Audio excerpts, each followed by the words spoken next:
am I reading this correctly? What? Is this in the right currency? High ticket buyers are attracted to confidence. They are attracted to power because they often are confident and powerful themselves. That's why they're high ticket buyers. I know some of y'all gonna have something to say in the comments, a little controversial, but again, as someone who's been doing this for a very long time, and as someone who's often a high ticket buyer myself, I'm gonna just say it because it's true.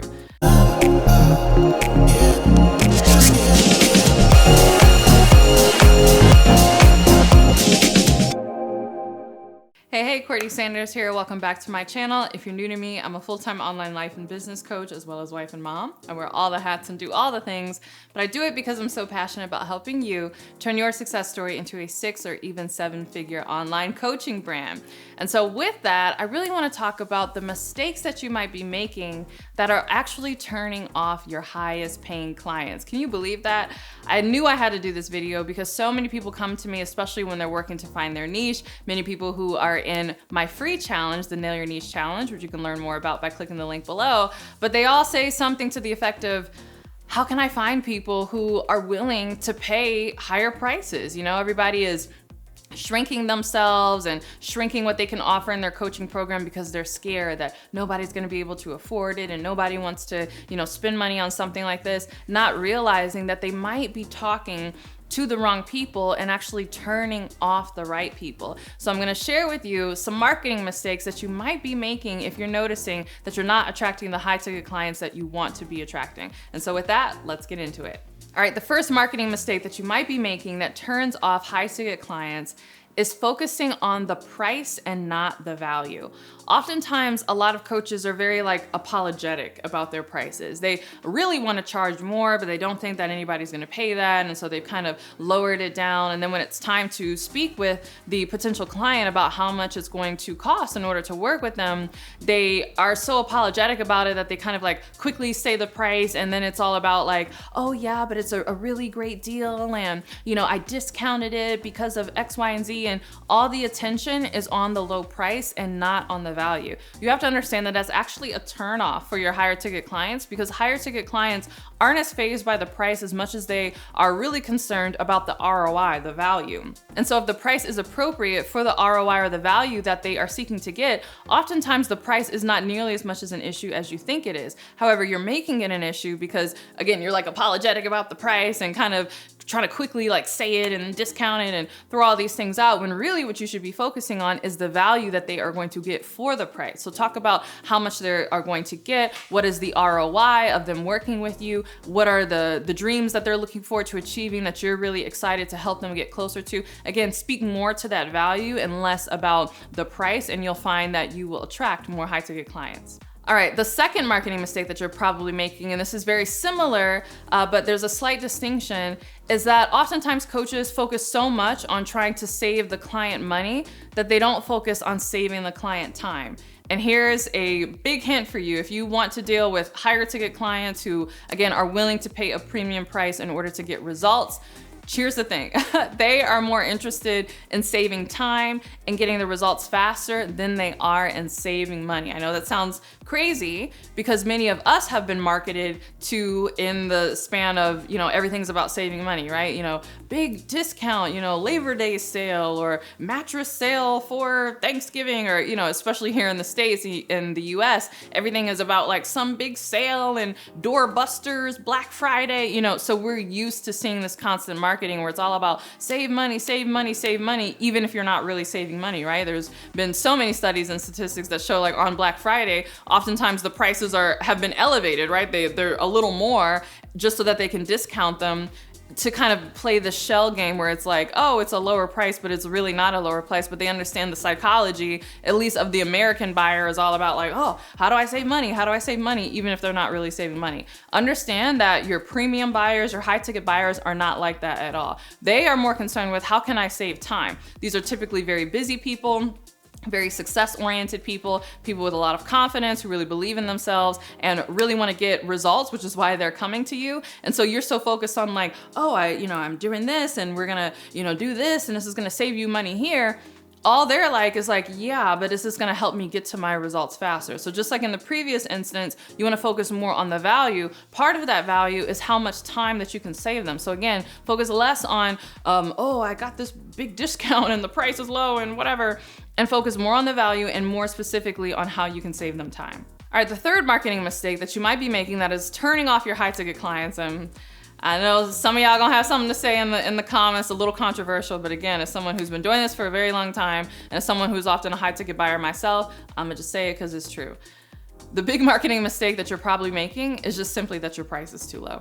Yep, a low price oftentimes will turn off your high ticket buyers. Why? Because your high ticket buyer is actually looking to spend more money, not less. Don't believe me? Imagine that you are planning a super romantic Valentine's Day's date for your significant other, and you want this to be an amazing experience. You want to take them to a really, really amazing restaurant. And so you're looking through reviews, you're looking for, white tablecloth service, like the best restaurant in town. Imagine you are looking at some new restaurants that maybe you're not familiar with, or maybe you're traveling with your significant other and you're going to a city that you're not familiar with. And so you're, on Google or on Yelp or wherever, looking at really nice restaurants for Valentine's Day. And so you pull up the menu. And so, you're looking at this place and it's like, ooh, lobster and steak and whatever, bottles of wine and oysters and all these amazing things. And then you look at the price and it's like steak, $5. Lobster tail, $7. Truffle fries, $2.50. Those are McDonald's prices, right? And so you cannot tell me that you would not immediately pause at the very minimum and be like, am I reading this correctly? Is this in the right currency? Like, what prices are these, right? If you're really looking to create a great experience at a very nice high-end restaurant, you might say to yourself, there's no way that could be a premium steak that they're selling for $5. There's no way that that's really good, wild caught, lobster tail that they're selling for however much. Truffle fries, $2.50. Like Wendy's fries cost more than that. It would at the bare minimum give you pause. And just being real, for many people, they would say, oh, maybe this isn't the type of restaurant that I was thinking. This is more like diner prices. Not that there's anything wrong with a diner. Maybe you're hanging out with your friends and it's late and you just want a late night spot, to stop and eat some good grub or whatever. That's a totally different experience. But if you want this, super fancy, nice experience to profess your love to your significant other on Valentine's Day, and you want the ambiance and all of this, you are looking to spend more money, because you are looking for that experience. And so it's the same thing with your higher ticket buyer. They're looking for a higher level of coaching. And so when, all the things look great and you're like, yes, I could do all this for you. And then you're like, okay, the coaching program, it's $150. And you're nervous, oh my goodness, are they ever gonna pay that? They're gonna be polite. They'll never tell you this, but they might be like, okay, thank you. I'll get back to you. And then you never hear from them again. And you're thinking, oh my goodness, the price was too high. And they're thinking, clearly the price was too low. There's no way that I'm gonna be able to get 12 weeks of one-on-one calls and one-on-one support and coaching and all this for $150. Something was up. They must not be an expert. Something is wrong, right? And so I was thinking about what my mentor says, and he says, if you're the best, you can't be the cheapest, and if you're the cheapest, you can't be the best. And so high ticket buyers really, in general, abide by this mindset. And so if your price is too low, understand that you probably are turning off high ticket buyers. Hey, I have more where that came from, but first I want to hear from you. Do you have a premium level program that you are looking to target high ticket buyers with? Share in the comments below. All right, the fourth thing that you're probably doing that is turning off your high ticket buyers is poor branding or poor professionalism. Now, the thing with, premium buyers, high paying buyers, high ticket buyers, just like in the previous example where I said the high-end restaurant, now, in addition to looking at the menu, if the prices were off and they're like, ooh, I don't know if this is gonna be good quality food, imagine if they walked into the restaurant and it was not white tablecloth, but it was the plastic checker square tablecloth, or they had folding chairs, or the servers weren't in uniforms, or the server was like chewing gum and like hand on their hip, you know, you'd be like, oh wait, this is not the type of ambiance that I was looking for. This is not the type of restaurant that I was looking for. It's the same thing when it comes to your coaching program. Now, I recognize that we have online businesses, we have online coaching brands, but your brand visually should still evoke the feeling of, okay, this is something that is on par with what a high ticket buyer or a premium buyer ultimately is looking for. So this is something that a lot of people don't want to hear, but take an honest assessment of your brand. Visually, what does it look like? You know, even just the systems and different things, the types of emails that you're sending out. If someone purchases something from you, and the sequence and the system that they go through, the communication behind the scenes with your team, is it on par with a high ticket buyer's, you know, perceived experience, or the experience that they'd be wanting to get? Or is it more on par with, again, that diner feel, right? And one is not better than the other, but just understand that a higher ticket buyer is looking for a certain experience to go with the pricing. And so you wanna make sure that your branding, your professionalism, and everything is really on point. All right, the fifth marketing mistake that you're probably making that is turning off high ticket buyers that I haven't really heard a lot of people talking about is just in general, if you are following trends instead of leading them.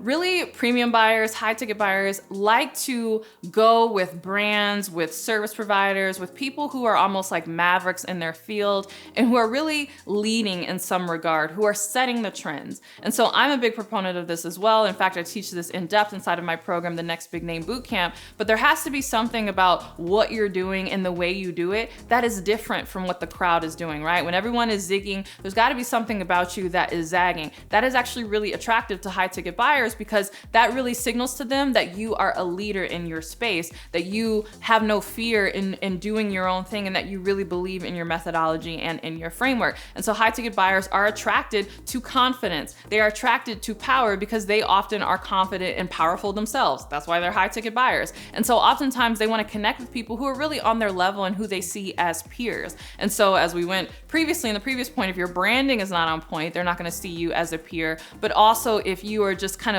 copying what everybody else is doing, you have branding that's like really indistinguishable, you have programs that are really indistinguishable from what every other coach is putting out there, and there's nothing about you or your brand that is trailblazing or trend setting in any regard, that is actually really something that's gonna turn off your high ticket buyers. So this is really an opportunity for you to dig deep within yourself and think about, what is your vision for your business? What is your vision for your brand? What do you want to see in your unique industry, in your unique niche? And how can you be a trailblazer and go ahead and create that? All right, thanks so much. I hope you enjoyed this video. Again, I teach all of this and more inside of my brand new coaching program, the Next Big Name Bootcamp. It itself is one of a kind. In fact, if you click the link below, you can check out a sneak peek in terms of what the program actually looks like, the quality of the videos. It's just really fantastic. I worked with an instructional design team over the course of months to put this together to ensure that you would have the best experience and get the best results from this program. People are joining it and getting amazing results right away. We just had someone who joined in within 30 days was able to clear